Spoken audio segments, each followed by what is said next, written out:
Have you ever walked into a room and felt invisible even when everyone turned to look at you? It's not just loneliness. It's not just silence. It's the echo of a wound older than memory, the voice that whispers, "You are not worth loving."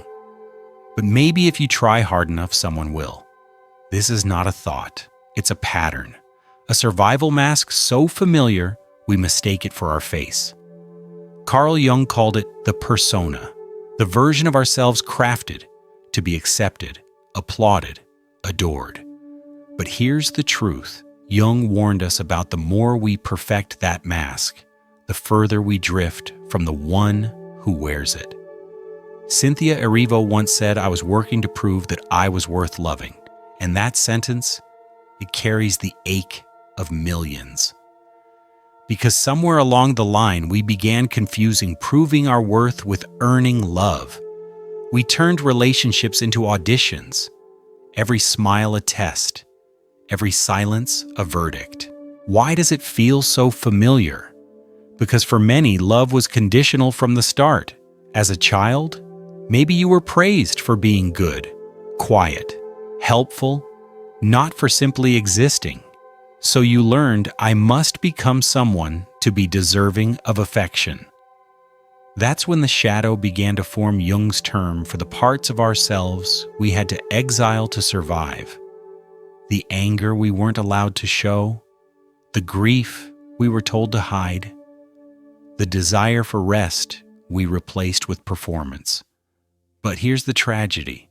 No matter how much we achieve, no matter how many people applaud, if we're still seeking validation from a parent who couldn't love us fully or a past partner who left without a word, that emptiness remains.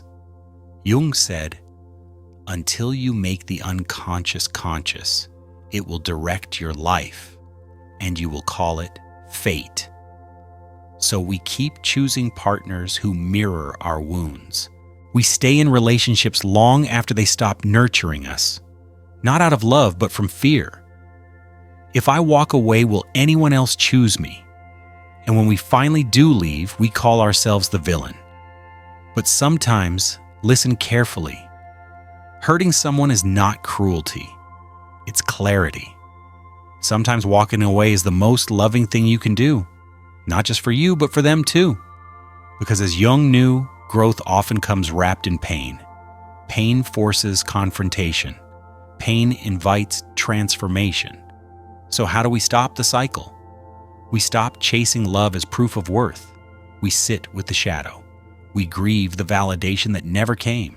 We whisper to the child within, "You do not have to earn love. You are love." That's when the ego trembles. That's when the mask cracks. That's when individuation begins, the sacred integration of all you are, light, dark, flawed, whole. Because when you no longer fear being left, you no longer betray yourself to be loved. And maybe, just maybe, that's when love finally comes, not because you chased it, but because you became it. The moment you stop proving your worth is the moment everything changes. At first, it's terrifying, like standing still on a moving train. You feel the momentum of your old patterns pulling you back. Say yes, even when you mean no. Smile, even when it hurts. Stay, even if you're dying inside. But for the first time, you don't.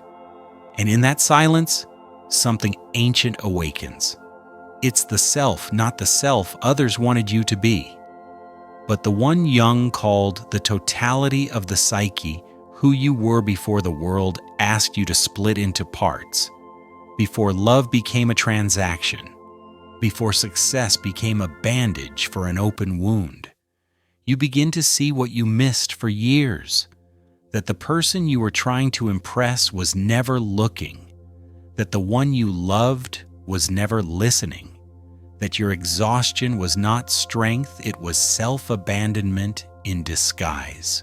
There's a line in Cynthia Erivo's lyrics, "So I search for an escape before you notice your mistake." This is the echo of the inner child still believing. If you really see me, you'll leave. And yet, the paradox, we crave intimacy more than anything, yet fear it more than death. Because intimacy requires exposure, not just of our beauty, but of our bruises, of the anger we swallowed, of the tears we never allowed to fall. But here is the secret Jung left behind like a breadcrumb for those brave enough to follow.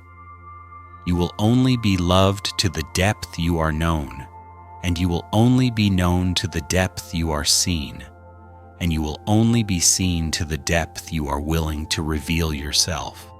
So you begin revealing not to everyone, but to yourself first. You write down the rage you were told to quiet. You grieve the father who never stayed. You sit with the shame that says I was too much and realize you were never too much for the right people. The world will not teach you this. It teaches you to move faster, to get better, to optimize, perform, control. But healing is slowness. It is letting the wound breathe. It is sitting in bed with no agenda, just like Cynthia, in that quiet hotel room, after the Oscars, finally saying I need to rest. Not because I'm weak, but because I'm worth preserving. Rest is resistance. Rest is reclamation. Rest is saying I am no longer available for people who only love my output. Jung believed that when we ignore the shadow, it grows teeth. It becomes projection. We start blaming others for the pain we never faced. We call our partners cold when it's our own vulnerability we've buried. We say they abandoned us when in truth, we abandoned ourselves long before they did. To reclaim your life, you must call your energy back from the places you lost it. From the ex, you never stopped trying to win. From the father who couldn't hold space. From the audience whose applause became your oxygen. And in that emptiness, something beautiful rises. It's not confidence. It's not power. It's agency. The quiet, knowing that you are the narrator now. That you get to decide what story you tell yourself when someone leaves. That you get to choose if heartbreak becomes a prison or a passage. And it's in this sacred space that the work begins to serve others. Not because you need their praise, but because you've been cracked open enough to see them. You no longer perform. You connect. You no longer please. You speak. You no longer disappear. You arrive.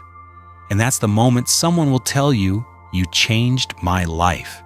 And you'll smile, not because you needed to hear it, but because it reminds you of the very first time you heard something that saved you.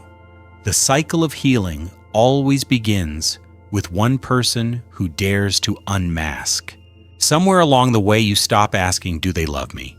And instead you start asking, do I betray myself to be loved? That is the great shift. Jung called it individuation. Not the path of becoming better, but the path of becoming whole. It is the slow, unglamorous return to your center. The part of you that never needed applause, permission, or rescue. The part of you that simply is. This is not about becoming perfect. This is about becoming honest. Honest enough to say, I am tired of pretending I'm okay. Honest enough to say, I don't want to keep chasing someone to prove I'm enough. Honest enough to say, I'm scared you'll leave. But I won't leave myself this time. And slowly, you start living differently. You say no without guilt. You rest without shame. You let people leave and bless them as they go. Because love is not a negotiation. It's a reflection. And the way someone loves you will always mirror how you love yourself. If you abandon yourself, you'll tolerate abandonment. If you silence yourself, you'll attract those who never listen. If you chase, you'll keep choosing those who run. But if you stay, if you stay with your pain long enough to hear what it's asking, if you stay with your loneliness without numbing it, if you stay with your desire without making it a transaction, you begin to unlock something sacred. That heartbreak was never your enemy. It was the invitation to rebuild with truth. That your restlessness was not weakness. It was your soul whispering, you don't belong in this version of yourself anymore. Cynthia said it best, you can't really write or heal or connect until you learn to be still. And isn't that what we all fear, stillness? The silence where the truth speaks loudest. The moment when we finally hear the voice beneath all the noise. You don't need to prove your worth. You never did. So many of us are exhausted not from doing too much, but from being someone we're not. We wear strength like armor. We overachieve. We outperform. We caretake.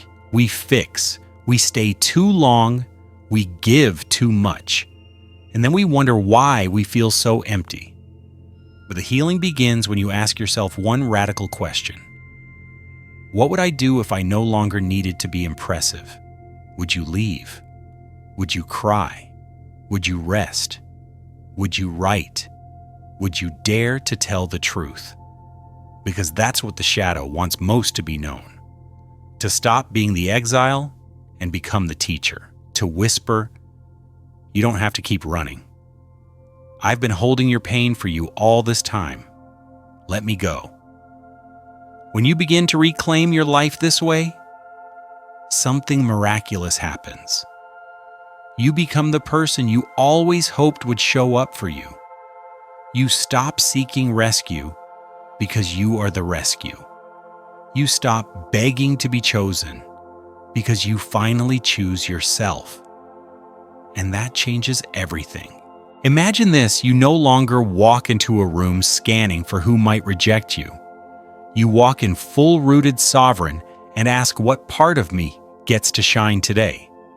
That's what it means to no longer live from the wound. It doesn't mean you're never triggered.